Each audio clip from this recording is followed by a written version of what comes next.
റൂമിലെത്തെങ്കിലും ഞങ്ങൾ ഉറങ്ങാനൊന്നും നിന്നിട്ടില്ല. വേഗം കുളിച്ച് മാറ്റി തൊഴാൻ വേണ്ടി പോവാണ്. ഉത്സവ ദിവസം നിർമ്മാല്യം തൊടുന്നത് നല്ലൊരു ആഗ്രഹമായിരുന്നു. നല്ല തിരക്കുള്ളതുകൊണ്ട് ക്യൂ നിന്നാൽ കിട്ടില്ല എന്ന് ഉറപ്പായതുകൊണ്ട് സ്പെഷ്യൽ ദർശനം വഴിയാണ് നമ്മൾ കയറിയിട്ടുണ്ടായിരുന്നു കേട്ടോ. ഭഗവാൻ നല്ല ഭംഗിയായി കണ്ടു. നല്ല തിരക്കായിരുന്നു കേട്ടോ. ഇതിന് മുന്നേ നിർമ്മാല്യങ്ങളൊക്കെ ഞാൻ തൊഴുതിട്ടുണ്ടെങ്കിൽ പോലും ഇത്രയും തിരക്ക് ആദ്യമായിട്ടാണ് കിട്ടുന്നത്. എന്നാലും ഭംഗിയായി ഭഗവാനെ കാണാൻ പറ്റി കേട്ടോ. തലയിലുള്ള മുല്ലപ്പൂ അങ്ങോട്ട് കയ്യിൽ വന്നൊരവസ്ഥയായിരുന്നു കേട്ടോ. പിന്നെ കുറച്ച് ടോയ്സും കാര്യങ്ങളൊക്കെ വാങ്ങിച്ചതിന് ശേഷം നേരെ ഞങ്ങൾ അങ്ങോട്ട് റൂമിലേക്ക് പോയിട്ട് അങ്ങോട്ട് ഉറങ്ങി കേട്ടോ. പെട്ടെന്നൊന്നും ഉറക്കണ്ടായില്ല. നിങ്ങൾക്കറിയാലോ 3 ആൾ കൂടിക്കഴിഞ്ഞാൽ എന്തായിരിക്കും അവസ്ഥ എന്നുള്ളത്. പിന്നെ ഉറങ്ങി എണീറ്റ് ഏകദേശം 9 മണിയോട് കൂടി വീണ്ടും അമ്പലത്തിൽ പോയി. ഈ പോക്ക് നേരെ ഗുരുവായൂരപ്പൻ്റെ കഞ്ഞി കുടിക്കാനാണ് കേട്ടോ. നല്ല തിരക്കുണ്ടായിരുന്നു. ആളുകൾ അങ്ങോട്ട് തിങ്ങി കൂടിയിട്ടുണ്ട്. അപ്പുറത്ത് കുറച്ച് ആളുകൾ പ്രസാദോട്ടിന് വേണ്ടിയിട്ടുള്ള പച്ചക്കറി അരയുന്നുണ്ട്.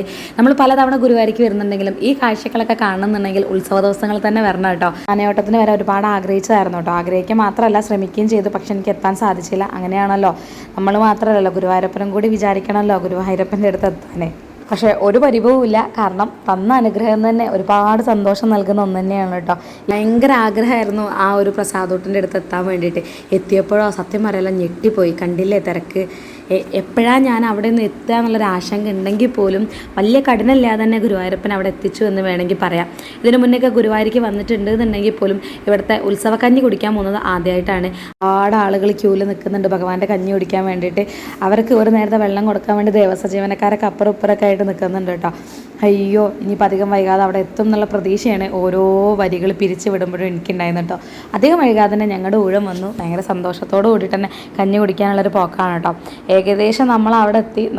എൻ്റെ എത്തിയപ്പോൾ തന്നെ കയറങ്ങോട്ട് ക്ലോസ് ചെയ്തപ്പോൾ ഇച്ചിരി സങ്കടമായെങ്കിലും ഇച്ചിരി സമാധാനത്തോടു കൂടിയിട്ട് വരിയിലേക്ക് പോകാനുള്ള സാഹചര്യം ഭഗവാൻ ഉണ്ടാക്കി തന്നു എന്ന് തന്നെയാണ് വിശ്വസിക്കുന്നത്. അങ്ങനെ ഞങ്ങളുടെ ടേൺ എത്തിയപ്പോൾ ഞങ്ങൾക്ക് നേരെ ആ കയറ് നീണ്ടപ്പോൾ ഇങ്ങോട്ട് വരുമെന്ന് പറഞ്ഞിട്ടുള്ള ആ ഒരു വിളി ഉണ്ടല്ലോ, അതിൽ കിട്ടിയിട്ടുള്ള സന്തോഷം ചെറുതൊന്നുമല്ല കേട്ടോ.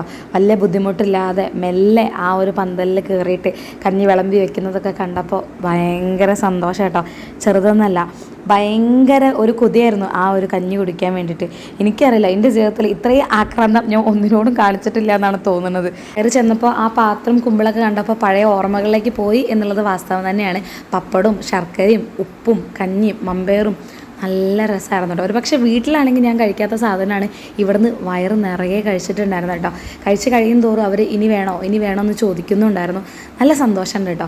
പുറത്തിന് വരാൻ തീരുമാനിച്ച സമയത്ത് എൻ്റെ മനസ്സിലുണ്ടായ 3 ആഗ്രഹങ്ങളുണ്ടായിരുന്നു. അതിലൊന്ന് ഈ ഒരു ഉത്സവക്കഞ്ഞി കുടിക്കുക എന്നുള്ളതാണ്. 2 സ്വർണ്ണപ്പല്ലക്കിലേറ്റുള്ള ഭഗവാനെ കണ്ണിറയെ കാണുക. 3 എനിക്ക് സാധിച്ചില്ല, ആനയോട്ടം കാണുക എന്നുള്ളതാണ്.